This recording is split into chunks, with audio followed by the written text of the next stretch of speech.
I'm pretty tired. I am feeling somewhat better. No, you're good, dude. We shipped out so much stuff today. We shipped out so much stuff today. It's ridiculous.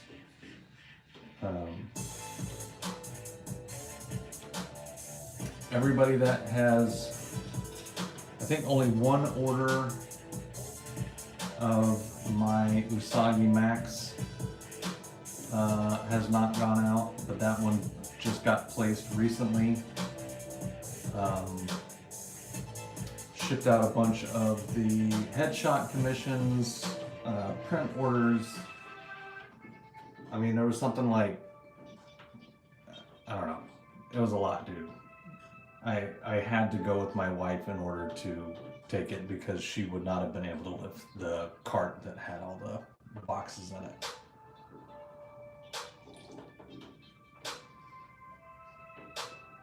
So, okay. Let me tell you guys where we are. Last night after I did my sketch, so this is going to be Rare Robot, Gary V's character for his series, his V-Friends series. I did some playing around. I spent probably 2 hours or more. And I know this is the kind of stuff that, guys, I wish people understood when they're asking about, hey, can you just do this? Or hey, can you just do that? Like, the simplest thing is not simple, dude. It's just not simple. And of course, I only have myself to blame for this one because this was my idea. But, you know, what can you do? So, and I know this looks a little simple here, and it is simple. It's somewhat the idea, but we're gonna have him in the spotlight, all red-eyed up, and he's going to be standing on the phrase that he keeps glitching to, which is, would you like to hear my theme song? And looking all tough and badass. Joey! Dude, I need a hug, bro. I don't know if you need a hug, because I'm sure your life is crazy right now too, but I need a hug, homie. And so anyway, I'm gonna have him all isolated in this spotlight, big shadow being cast with his phrase, would you like to hear my theme song? And then I'm not 100% on the logo concept that I've done here, but this is kind of what I'm going for.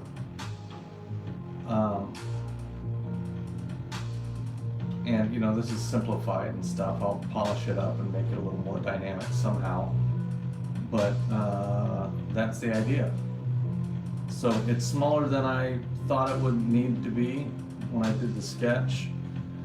Just for comparison's sake, like that's the original size.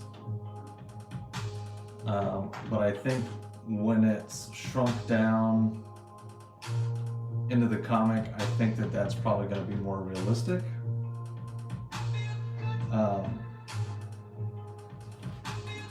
You would not believe how many different ways I had to space out the would you like to hear my theme song and like change his sizing, and I screen recorded all of this. You guys would have been bored to death trying to watch this.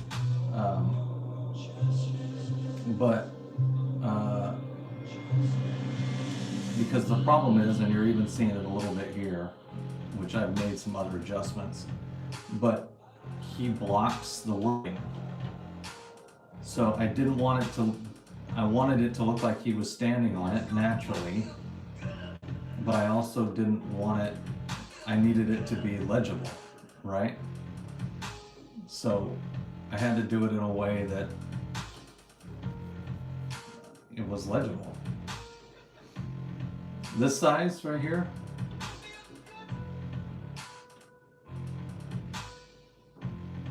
like that's a decent looking cover, right?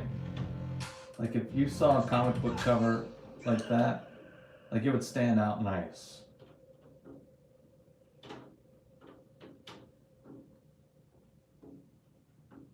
Am I right, Joey? Yes, Joey says in agreement. Now, the other thing that I think Joey approves. You approve, don't you, Joe?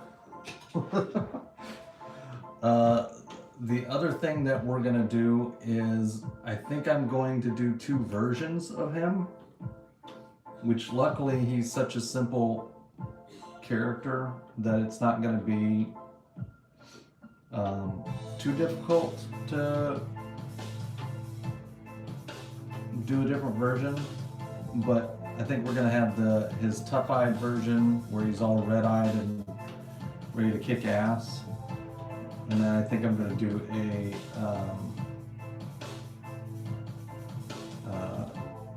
like a happy version, because he's also kind of a happy character while he's still standing on the spotlight. And then I think I'm going to do 2 color iterations. So, is that fun for you guys? No. Will it be? Probably not. At some point, when I go to do the colors, I am probably going to bore everybody to death. Because I am going to set up my camera and put it in front of my computer screen while I do the colors and stuff. I'm not going to be able to really, I'll try to respond to you guys, but there's just going to be, there's just not going to be a whole lot to talk about. And you're just going to watch me flipping through colors for a while. So anyway, that's what we're working on. This is going to be the fastest cover inking I've ever done in my life. And that's not my intention. But who cares, right? Like, this is what's going to make the cover look cool, so that's what we're doing. Get over it. Get over it. You hear me? Get over it. You can't work for work's sake, people. You understand what I'm saying? Sometimes it's not about drawing more for the sake of drawing more.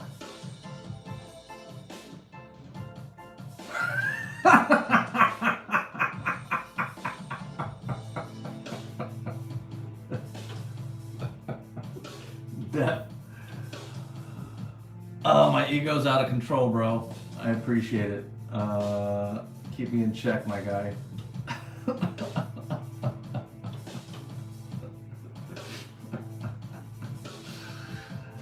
Oh, my lord.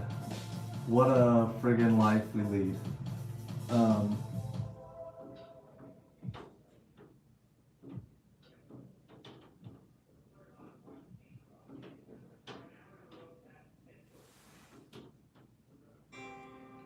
Someone's got to shoot you down. You don't need any more yes men in your group. Def, you didn't know? Like, it is a requirement. I only let people in that smile and say good job and pat me on the back. I can't handle any kind of rejection or disappointment.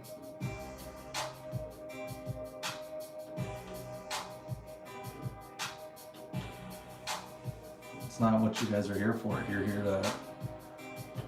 This venom looks terrible. Worst one in a while, bro.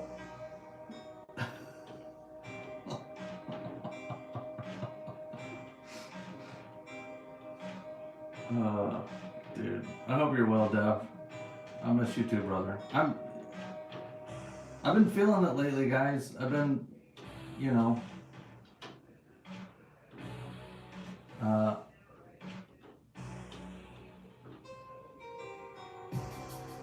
get by with minimal talent, time lapses, and meeting a Gary Vee lookalike.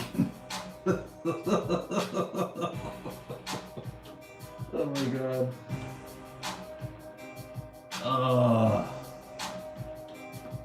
With friends like these, who needs enemies?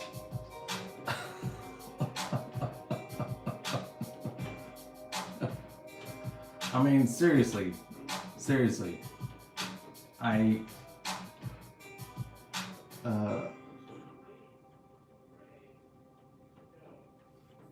I'm like having to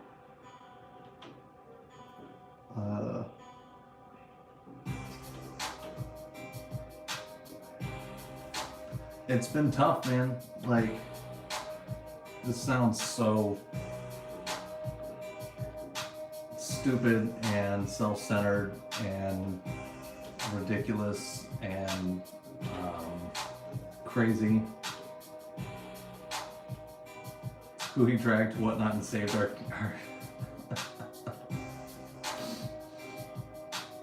our carriers? Oh, careers. Yeah.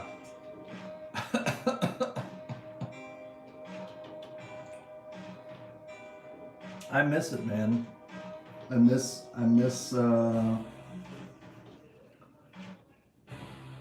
and again, this is gonna sound absurd, egotistical, or crazy, or I don't know, man. But like, thanks, Cal. OG said he has a stack. Yeah, I bet he does. OG's always trying to get me to do remarks. Yeah. Cal, we're doing a Rare Robot cover for Gary Vee's comic Rare Robot.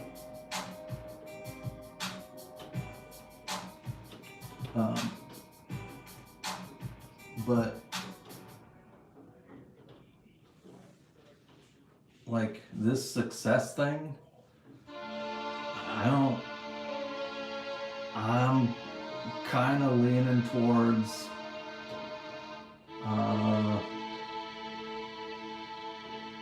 like going back to being mediocre, bro.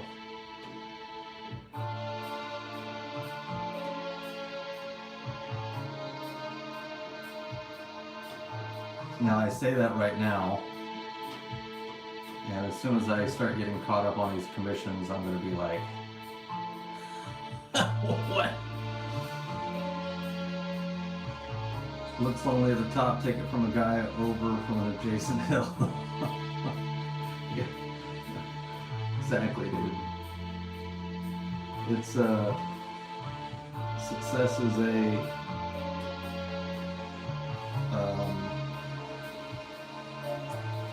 it definitely comes at a price, man. Now, I do feel confident that that I'll manage it. That once I get some of this other madness sorted, I will get things back on track, so to speak. And I'll know when to say no and when to say yes, and what opportunities to go after, and all that.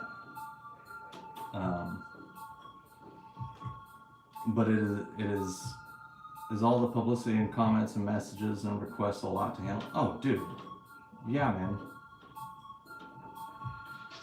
Shogun's the man. Dispenza. Me and Joey and Death go back a ways, man. And in a lot of ways we've helped each other make this life a reality. Yeah, dude, it's a lot, dude. I've definitely had to slow down on, like, there was a time where I literally would respond to every single comment in my posts.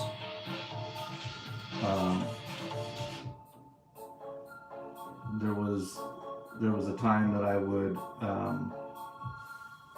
and I still respond to all messages, not always as timely as I would like to be. But even that I know is going to be coming to an end at some point, because it's getting to the place where it's hard to keep track of. I've had a few people that are like, hey, I'm just checking on my commission, and I totally never wrote their commission down. Luckily, I haven't gotten to almost anybody's commissions.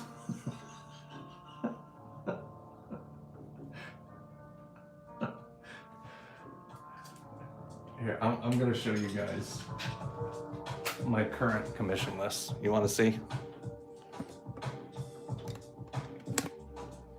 Here, I've got to be careful because I don't want to reveal people's pricing and stuff, but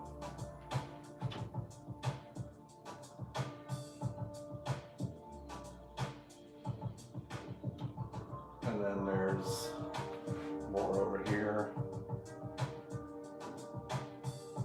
And then there's my calendar, which sucks right now because I haven't had a chance to update it. Yeah, you're on there, bruh. Yeah, it is not,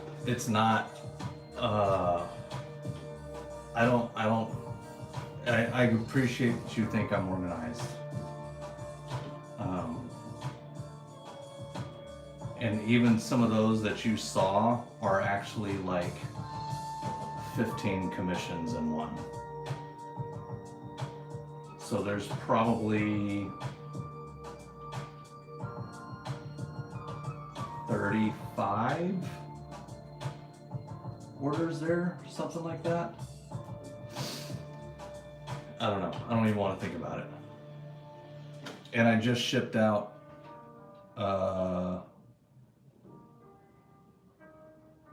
I don't know, 30 plus 40 orders today. Like I made the guy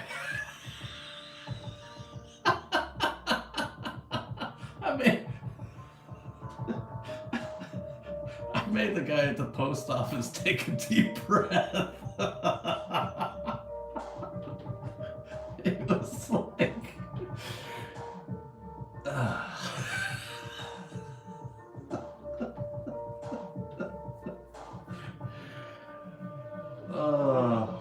it was hilarious. It was hilarious. I'm dragging out this commission, this inking here. I would have been done if I would have just shut up.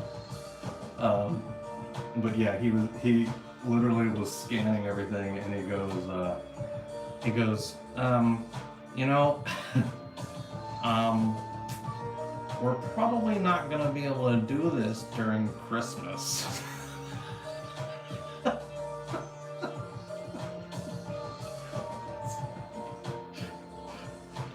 Like, bro, you're gonna do what you're supposed to do. I don't give a shit. Like, all you have to do is scan my stuff in. It doesn't take that long. Like, even as huffy and puffy as he was getting, like, it took him less than 5 minutes. I've sat there and watched little old ladies, like, bitch and moan and complain and go through all their different shipping options and, well, what happens if I do it like this? And, you know, shit like that. So, like, just scan the boxes.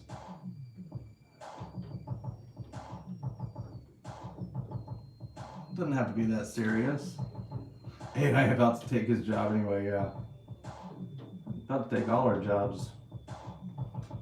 Nate took our jobs! So yeah, it was, it's a lot, dude.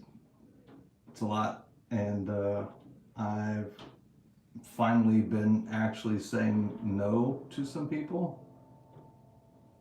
when they've been messaging, which has been extremely difficult.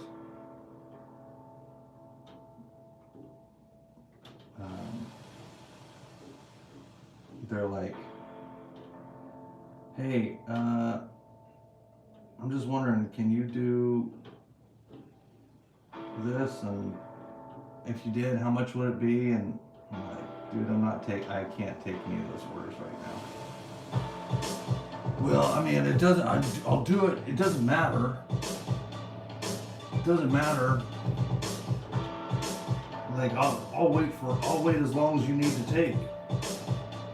I'm like, that's not the point, bro. Like, one, I'm about to raise my prices again to try and scare some of you guys off. I'm gonna reduce my workload, and I don't know what that's gonna be yet, so I'm not gonna quote you a current price for what I'm gonna end up charging in 3 or 4 months when I bump up my options again. But like I can't put any more on my list. I can't add any more to my list.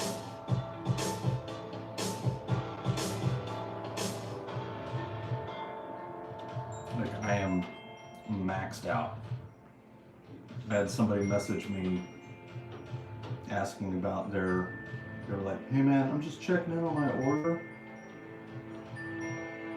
And I just about bit his head off. Totally unjustifiably.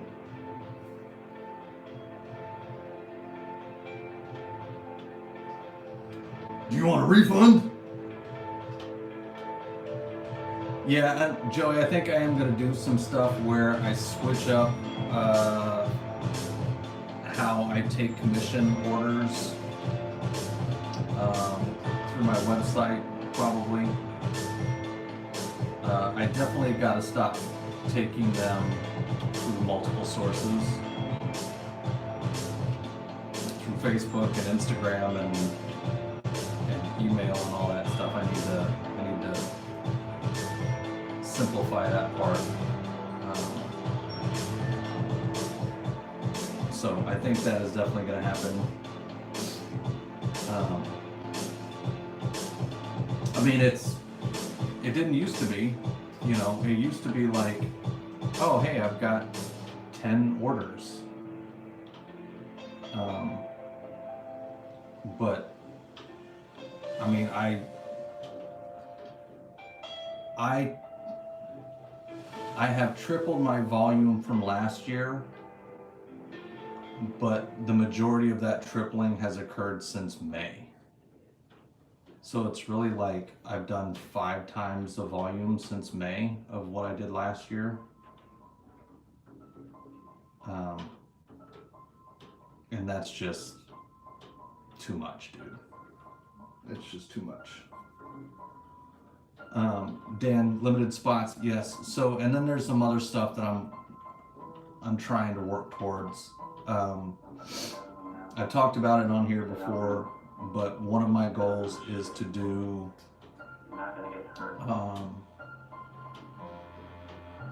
for example, I put out a Battle Beast cover one month. The next month I do some indie cover Kickstarter project, charge them nothing, help them promote it, and drive some customers their way, and try to,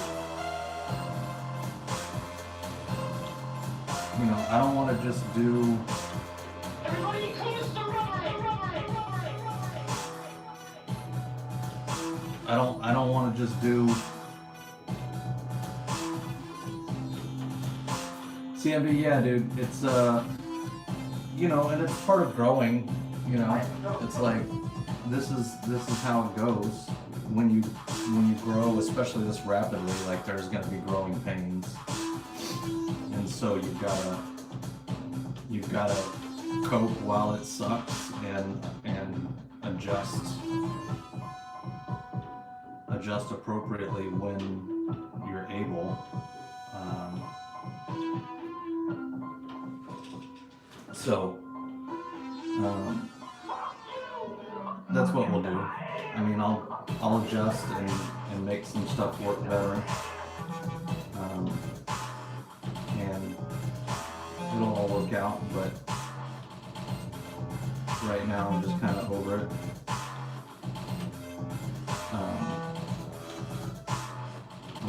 It's somewhat similar to how I was doing with remarks.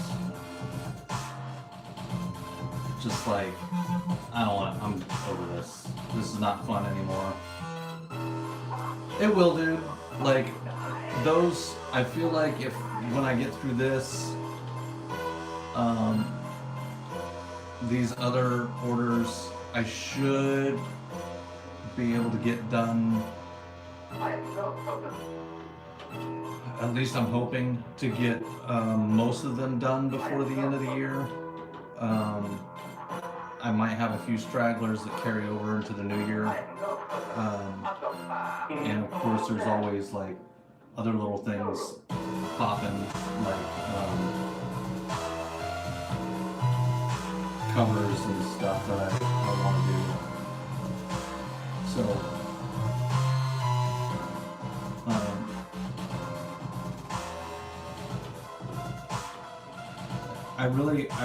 the most important thing to me is that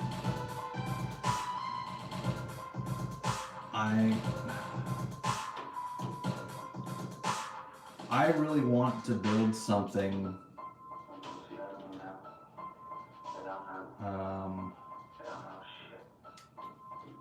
I know this is going to sound ego, I don't know how else to put it, but I want to build something bigger than myself. I want to build a network. You know, it's like you see these guys that their whole internet, their whole social media thing is the guy that mows lawns for free, and he gets paid putting the lawn, like posting the videos of the lawns. And there's these guys that go and help people that are struggling, and the way he does that is by posting the videos about them, and people donate, and so then he uses those funds to help support those people. And like, I want to do that, but for small comic creators. I want to not charge them for my work, turn my social media into a marketing hub for indie creators, and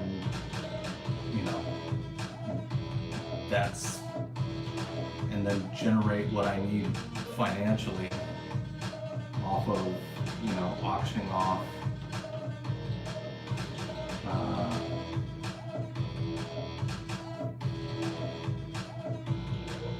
off that work to my loyal supporters and people that like the work and stuff, so that's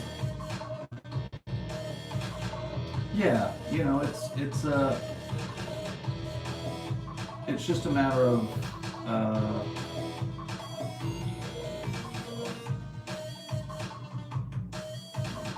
staying consistent enough. That's not ego, that's an awesome goal you're setting for yourself. Thanks, Bobby. It's, there's just so much, how do I say this nicely? The comic world is very, very, in a lot of ways, very self-centered. It's very egotistical. It's very selfish. There's a lot of people that you know, they're just trying to get theirs, and I don't, I'm not necessarily a fan of that.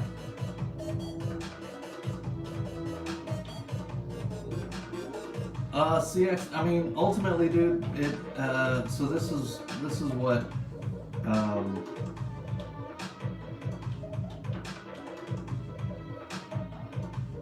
it's,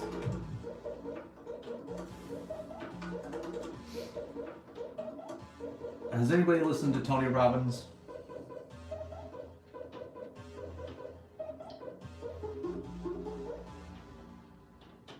Cool, right? So one of the things I learned from him way early on, because I was listening to him 20 plus years ago, pretty hardcore. But it's like the goal is, if you want to build wealth, figure out how you can help the most number of people. And to me, the wealth part is even to some degree a little like I'm really trying to build legacy more than wealth. I'm really trying to build like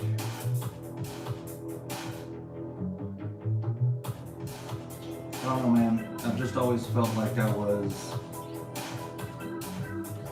meant to do big things, and I don't think you can do big things when all you're trying to do is serve your own self-interests.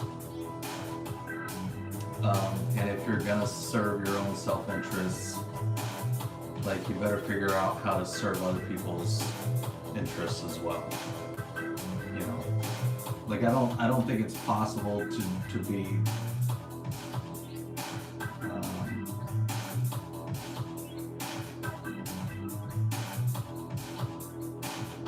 sorry, I guess it is like Mother Teresa would be a good example, right? But I think if you can find a way to serve your own self-interest and others' self-interest, it just makes it easier to sustain, you know?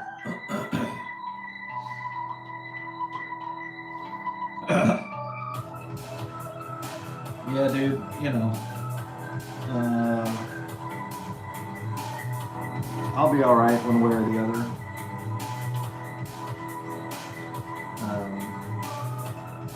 And who knows, maybe none of that will happen. Maybe the country will fall apart and we'll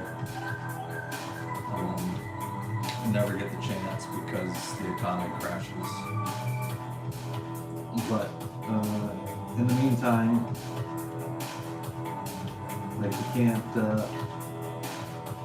you can't get too focused on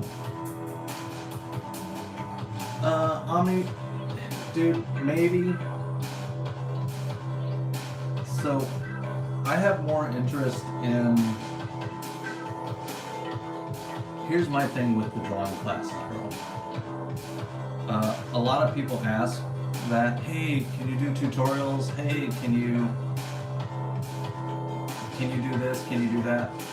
Like, one, I'm not formally trained, so to some degree,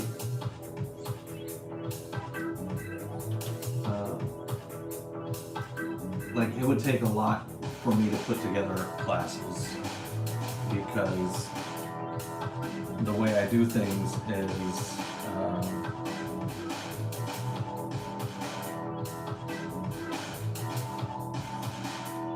is pretty, you know, like I want to do it right. And so to do a tutorial classes or drawing classes like I would want to do, I would have to put a ton of time and energy into that.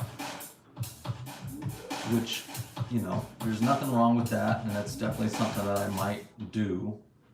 But at the same time, do I think I'm going to present a drawing class that's better than David Finch?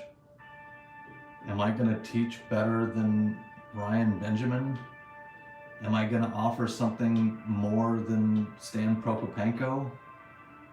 Or I think the dude's name is White Manga. Like, there's already, that's already exists. You know what I mean?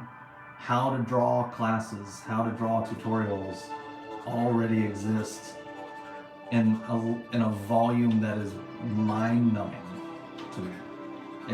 To a degree where I wonder why people ever ask me that question ever. Like, what do you mean, how to draw? Like, type in YouTube, how to draw anatomy. There's 5,000 videos. Bart Sears, dude. Yeah.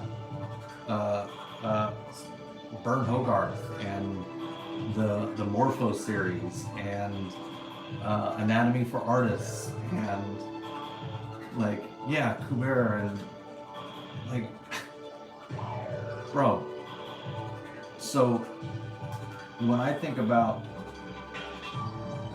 first of all, the thing I focus on teaching and what I do in my social media is primarily focused not on how to draw a square or block or do arm muscles, but how to deal with the mental hurdles of learning these things, of going through the challenges of becoming an artist or anything really, pursuing a passion and trying to make something that is all your own. Like, that's the stuff that I'm the most interested in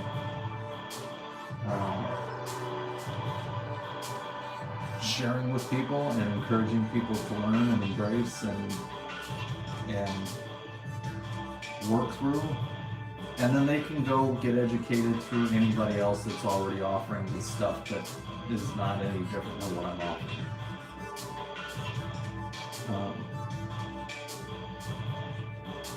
So, like, is it possible at some point I will do that? Yes. But that will come down the line once I have done the other stuff that I think honestly is infinitely more important, which is to say,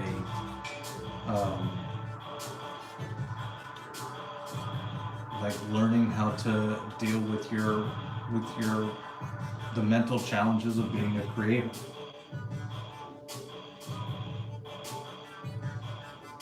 Which segue, I think, is part of the reason why Gary Vee and I are a match, is he talks about the same stuff. You know, he's not sitting there talking about, hey guys, to become a marketer, let me give you this 3-week course on how to be a marketer.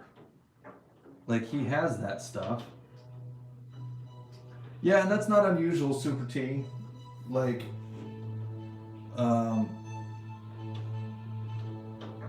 that tends to happen when I'm starting to get a little fried. I'm always trying to write from a place of what I'm going through mentally, not just like, hey guys, look at my cool new drawing, even though sometimes that's what I have to resort to. But yeah, and it's because I vowed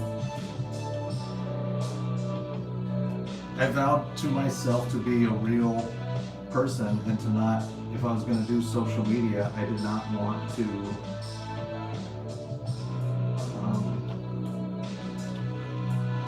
try to portray this fake version that has everything together all the time and never struggles and, you know, just has always been I've just always been a good artist, and this is all you have to do to be a good artist. It's like, nah, dude. Like, I'm still struggling as an artist, and with my beliefs and how I'm feeling about my success, and et cetera, et cetera, et cetera. So you're out there working the grind, working for the machine. What changed, or what switch made you change everything up and chase the art dream?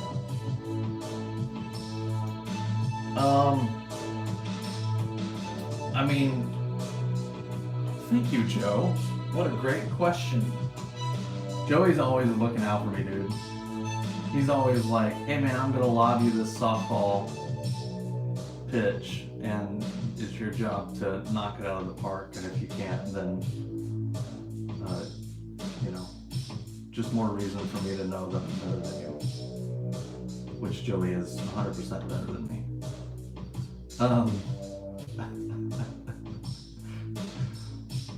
I love you, brother.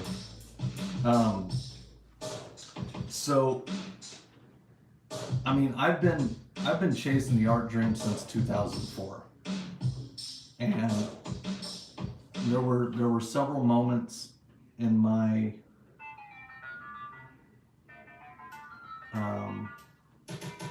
what I would call my working life, my job life, that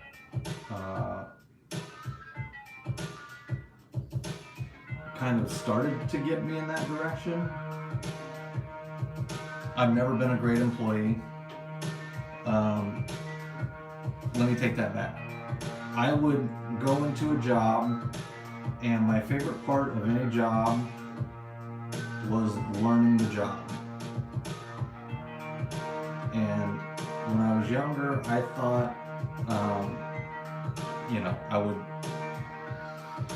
I started working at, what's a good example? Telemarketing. Cool. Oh, so I just read the script and I learn how to do telemarketing, and oh, this is fun, and I would get really good at telemarketing, and I would become a good salesperson, and then I would realize, like, I'm just calling and bugging the hell out of these people in their homes, trying to get them to buy video phones that this is in the 90s. Like, why am I trying to get this little old lady to spend $1,000 on this video phone? She doesn't need this video phone. Or when I worked retail, like, I was always really good at being really good at any job that I did, but as soon as I figured out the job, I would lose interest.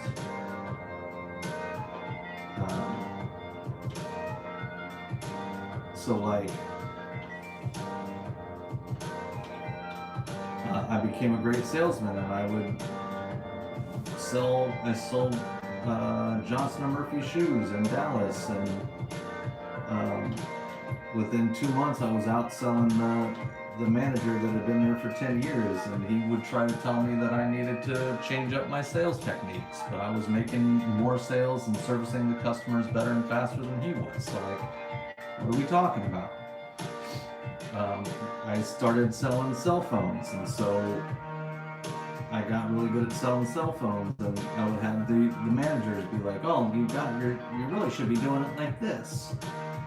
And I would challenge them to a sales battle, and I would crush them, like consistently crush them. I did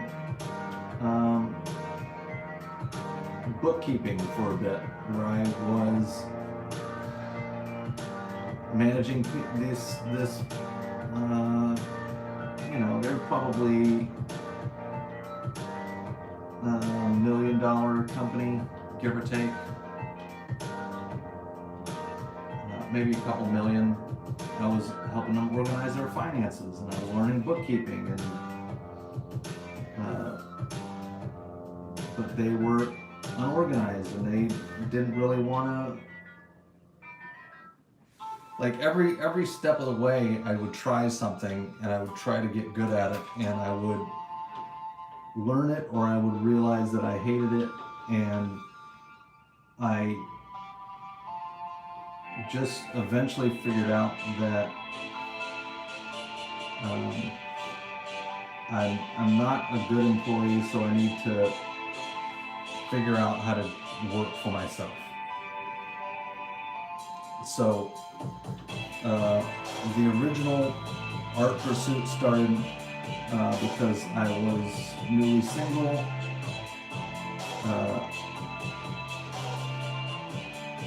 I had a divorce and kids, and I ended up meeting this girl who was an abstract artist, and at that time I hadn't really done any drawing or art for a couple of years. And she, like, abstract art showed me how to just be more free. And so I studied that pretty hard for a while, and it was around that time that I was like, I think I can do this. Like, I was just too stupid to realize how hard it is to be a full-time artist.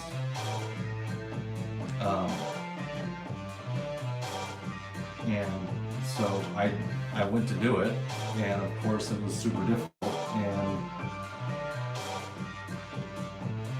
I would get burned out on that thing, or I would want to expand, and I would be like, oh, I think if, like, it's really hard selling abstract art, but I think it would be easy to sell portraits, so I'm going to get good at portraits. So then I started studying portraits, and I would try to hunt down customers to sell portraits to them, and consistently work towards getting better at that. And then it was like, this isn't good enough. I'm going to learn how to produce music. I love producing music, so I learned how to produce music, and then I learned how to record, and then recording turned into, oh, well, if I could do photography, you know, then I can do this. And then I had this idea to produce this,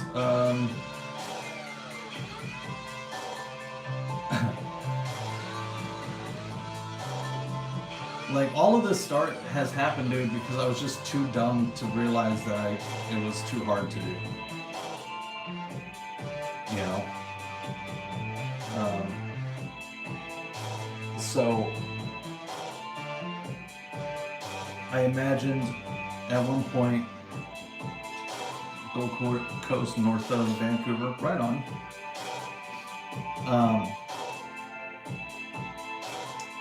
I had this idea that I was going to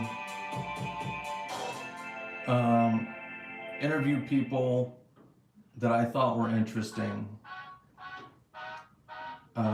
do a photography session with these people,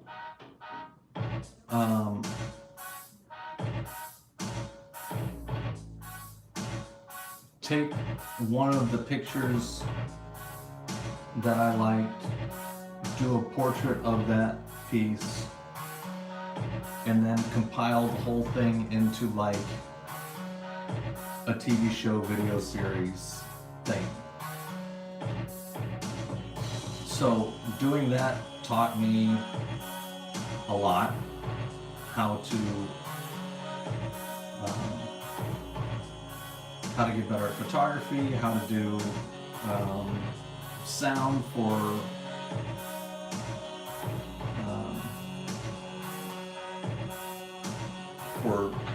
shows. I mean, there's just so many things that I've just done because I just was like, I can do that.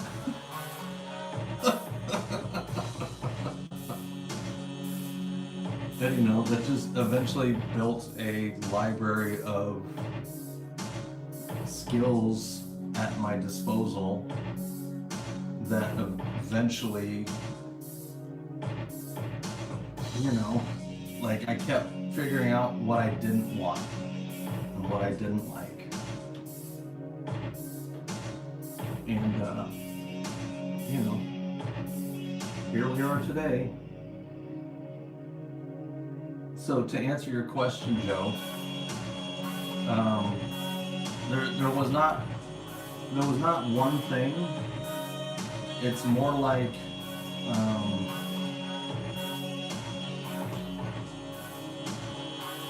I don't think I had any other choice but to be this. Like, I never had any choice but to be this. I'm too arrogant and stubborn and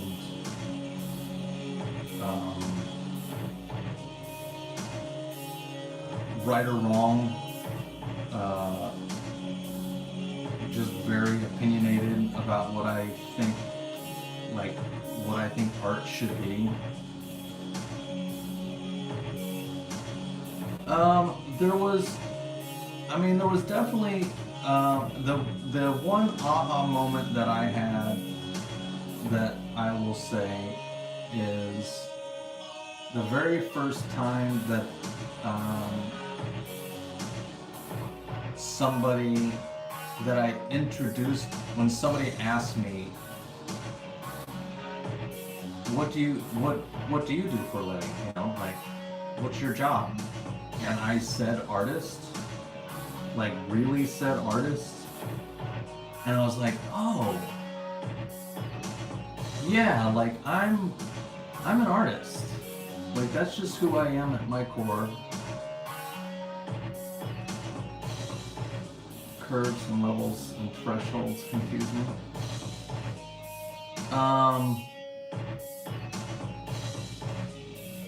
Yeah, dude. Send me a message and I'll walk you through some of that. Are these inks that you're doing?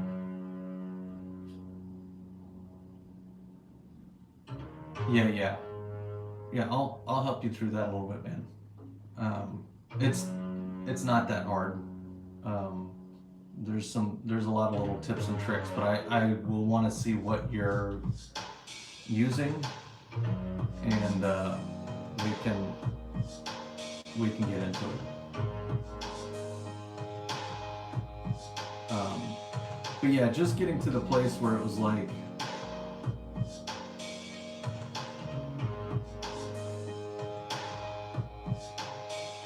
oh, like I'm an artist, dude. I'm undoubtedly 100%, like, I don't know what kind of artist I am. Like, I still wasn't sure even what that meant yet. Like, what kind of artist I was wanting or trying to be. But I knew that that's what I was.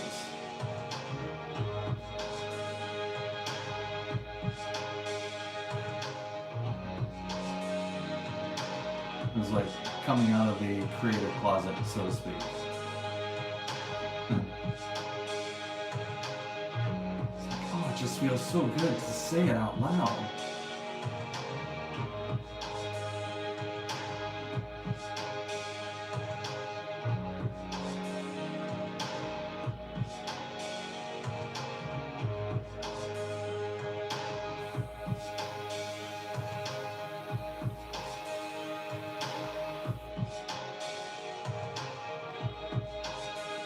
And to some degree, I am probably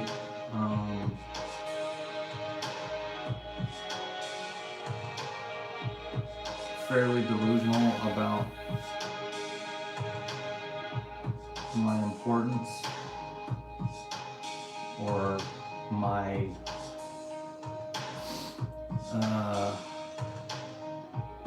how much my opinion or my perspective or whatever matters. But at the same time, I've watched enough people that are complete morons get their opinions out there that I'm like, I mean, I'm not that dumb. I can offer better value than that particular person does. That much I know.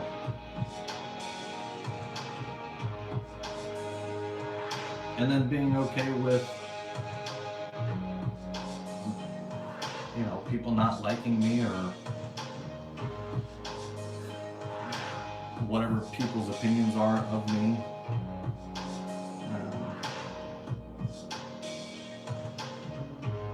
Trying to get better about who I surround myself with. Having, you know,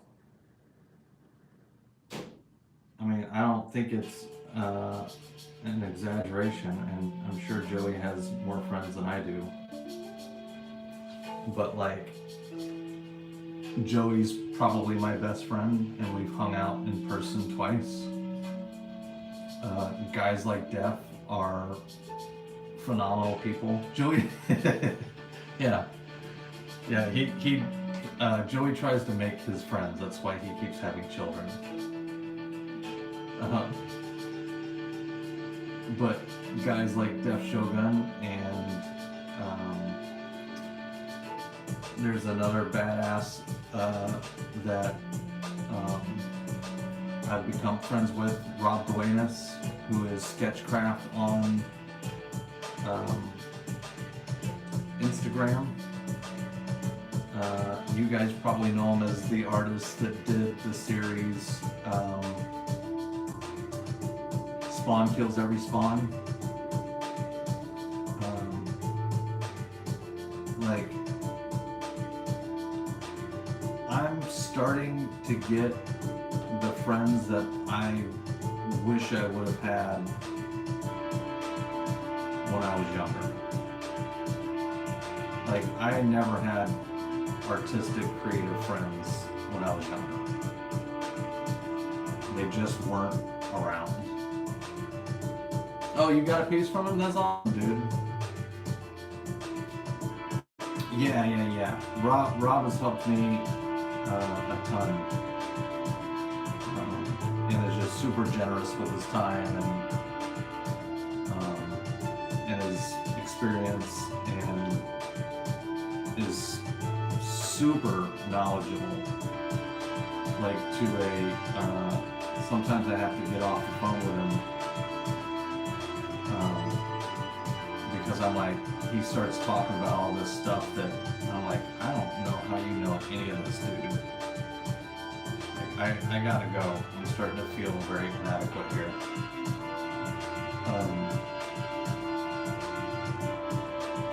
But yeah, and guys like Def and Joey and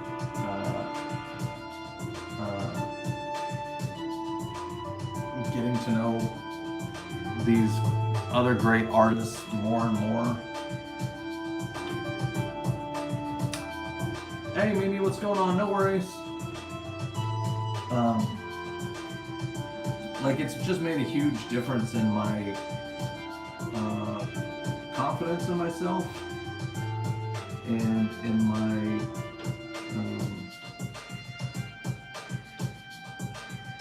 desire to get better, and my desire to help other people get better. But like, I don't want to help you get better by going, this is how you draw a fist. I mean, some of that's fine, but ultimately it's more about, like, every artist learns their own way for the most part, and so it's more important to teach and share with people how you trust that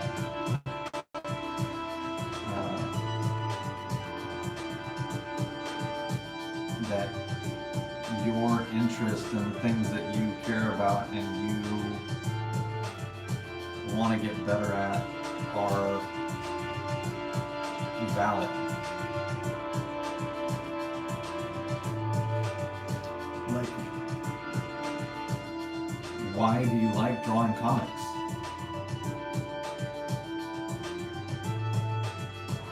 Like, figure that out, and then just keep drawing comics. And then, why do you like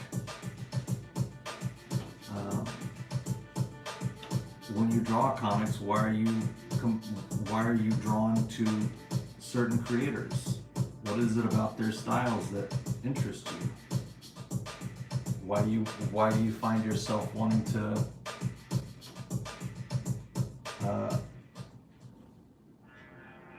why do you find yourself wanting to draw like Sam Keith, or wanting to draw like Rob Liefeld, or wanting to draw like Stan Sakai, or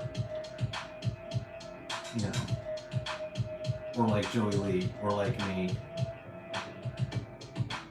you know, and just trusting yourself, and that if you stick with it long enough, at some point things are going to start popping, and your own voice,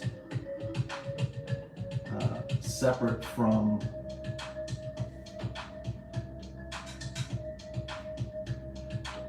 all of them and independent from all of them, is going to start making sense and standing out, and it's going to be its own thing. And then at some point people are going to be like, how did you learn to do that? And you're going to be like, I mean, I don't know. I just kept, like Joey just asked, I don't know, dude. Like, by doing it forever until like there was no other choice. And don't get me wrong, like there's definitely going to be, I don't necessarily think that it's realistic to say that anybody can be a professional artist. My why has changed so many times, so I realized that all I really want is to beat my current best. Not all the time will do, but not all the time will I do that, but I still try. Yeah, dude, and this is like one of the biggest things that changed for me was when I stopped, and I talk about this all the time, so if you've heard me say it, like, I'm sorry if you've heard me say this a million times, but like, it's true, and it's the reality, and get over it. What helped me was not what my results were today, but being curious about what my results will be if I just keep doing this for years, every day. Like, I don't care where like today's skills right now, this is cool, okay, cool. Like, this is a pretty decent drawing, but I'm really more interested in what's gonna happen with this style I've been working on in 3 to 5 years. And like, there's some stuff that's happening in these commission orders, by the way, that I've been just in the back of my head, been like, one of these days this is gonna happen, and when that happens, I'm really gonna get to see where this path is gonna take me. And that is, I've gotten some like legitimate large-sized, like not just paper drawings, but like canvas paintings that I'm going to be doing of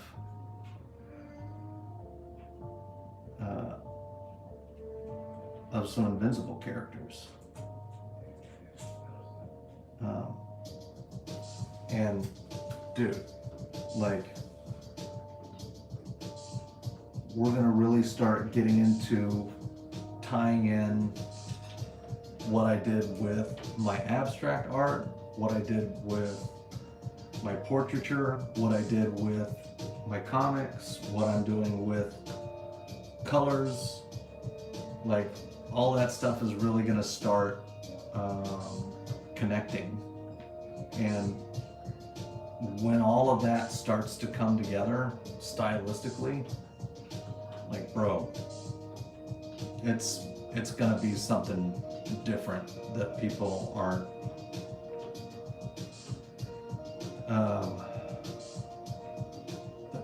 used to. Yeah, thanks, Tiana. Like, you know, okay. Like, I did that portrait of Connor, right? And I did this 5 years ago, and that's okay. But like, that's one of my abstract paintings. And I did a whole series, like so many pieces of abstract art. And I definitely have a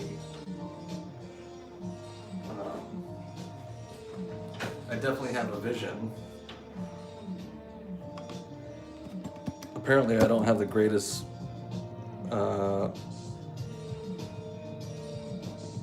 taste in heroes, because I've also got a Joe Rogan up there. Lol. But I just know that I'm gonna do some cool shit, dude. It's gonna be some super cool shit. I don't know what it's gonna be. I don't know how it's gonna look ultimately.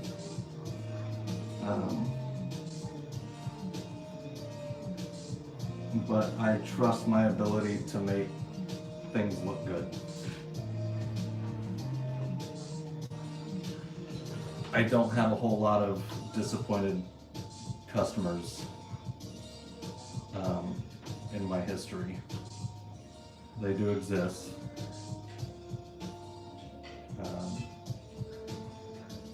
But most of the time people are pretty happy with what they've ordered from me. Thanks, Timmy. I appreciate it, man. And thanks for, like, I genuinely mean this when I say this to you guys. Like, I really don't like using the term follower, because that implies a kind of an arrogance and that's not really what I'm trying to be. You guys are supporters. Like, you guys are, I'm not some great thing that you guys follow. Like, you guys are awesome people that are supporting my path. You know what I mean? So when I say thank you about that kind of stuff, that I mean it. I mean it. I don't ever want to get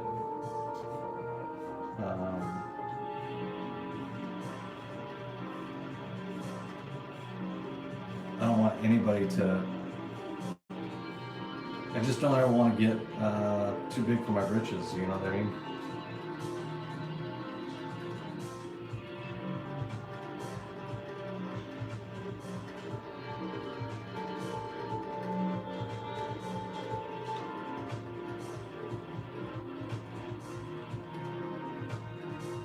And this 15-minute ink job has taken me an hour and a half.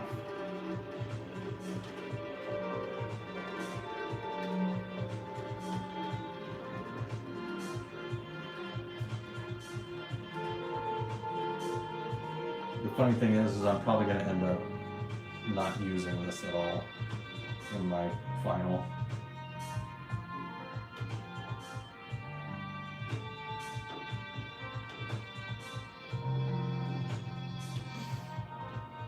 The stream is about the friends we made along the way. Hell yeah, dude.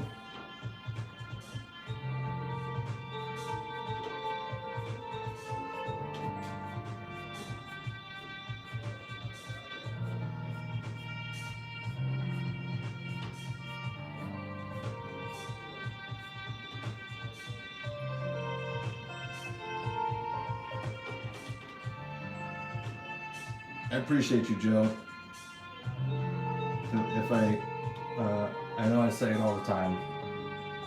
I don't think you really understand how important you are, though. So, if you are, you know, that's all. It's all good. It doesn't bother me being referred to as a follower. Just a fly on the wall, watching you take risks and do some special things. Who's cutting onions?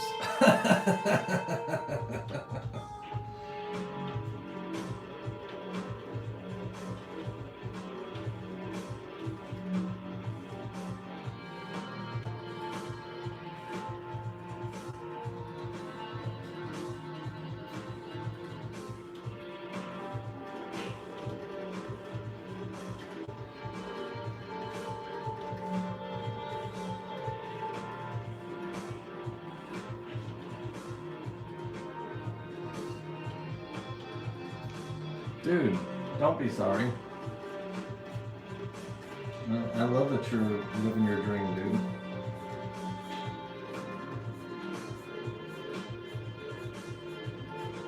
What kind of friend would I be if I was mad at you for doing the thing that you wanted to do more than anything in your life?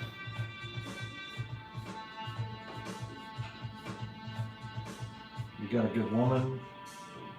You want to have more kids. She wants to have more kids with you. I think you're both crazy, but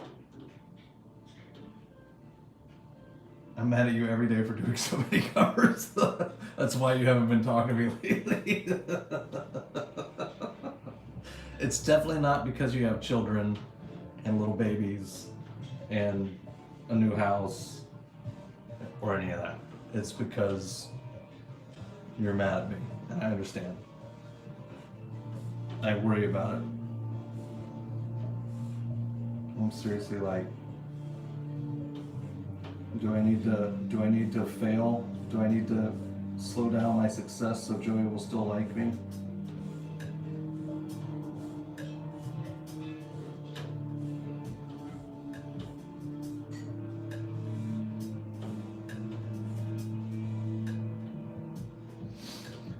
Timmy, I'm trying, bro. There's some.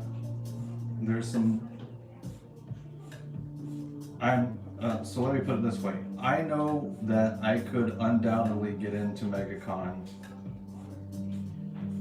if I'm willing to do it no matter what. Because I'm sure that CSA would have me again because I put a fat stack of money in their pocket for almost zero expense in New York. So I'm fairly confident that they would.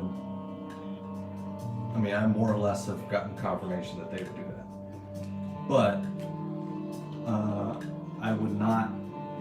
I'm not going to do it under the same terms that I did for New York. So if they're not willing to modify the original agreement for me, then I don't think I'd be willing to do that again. The only way I would do it for MegaCon is if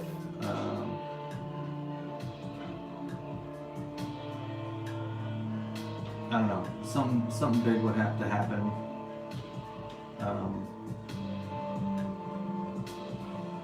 That would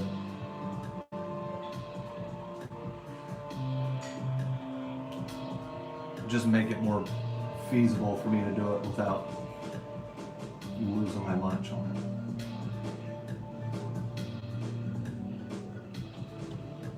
Because like I said, I love that I did New York, but ultimately I made $0 doing New York. And that is too much work and too big of a show to make no money at.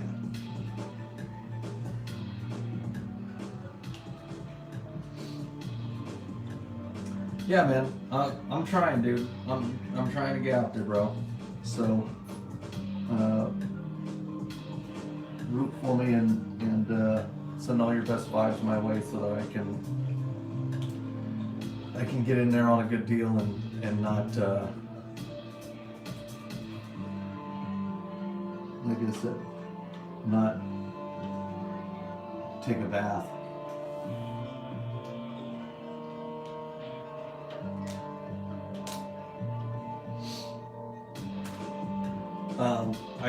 I'm not 100% sure.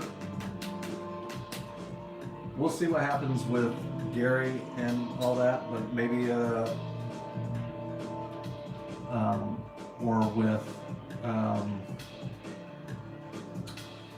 like I would need a big book to come out, to drop for MegaCon for me to justify doing it. Which isn't impossible. It just depends on what's happening schedule-wise.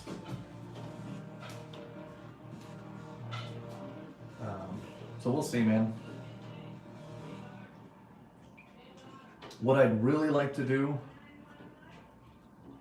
is I think MegaCon and C2E2 are back to back. Let me check that. MegaCon. Okay.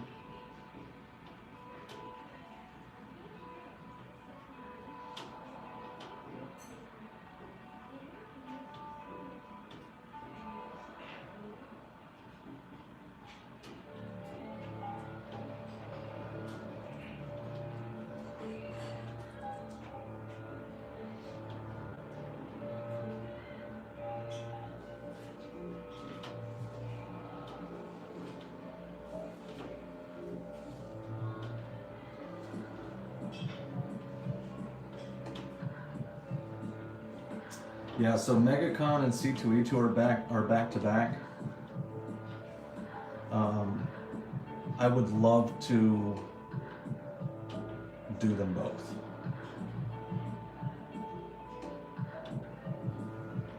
I think that would be a great way to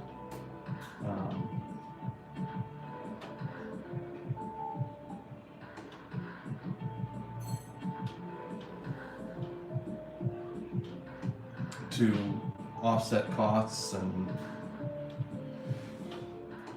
make it count, you know?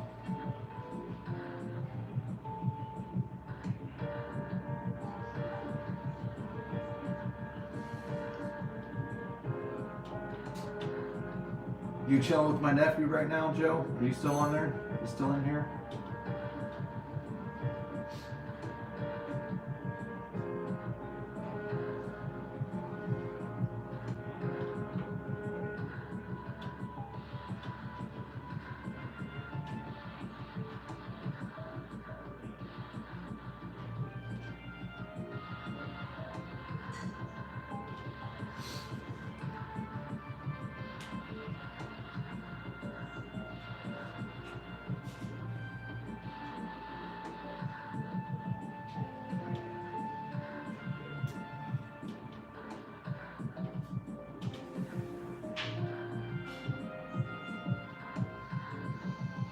Man, I think this is it, dude.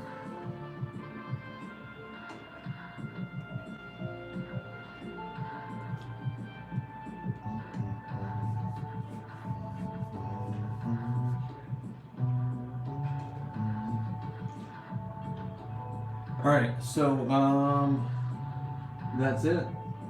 This is drawn. I'm going to scan this in and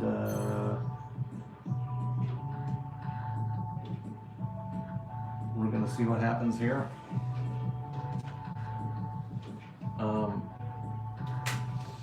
I'm probably gonna be, let's see, 6:30. I'll have to figure out how to get you guys up on in front of the computer so that I can show all of that. But okay.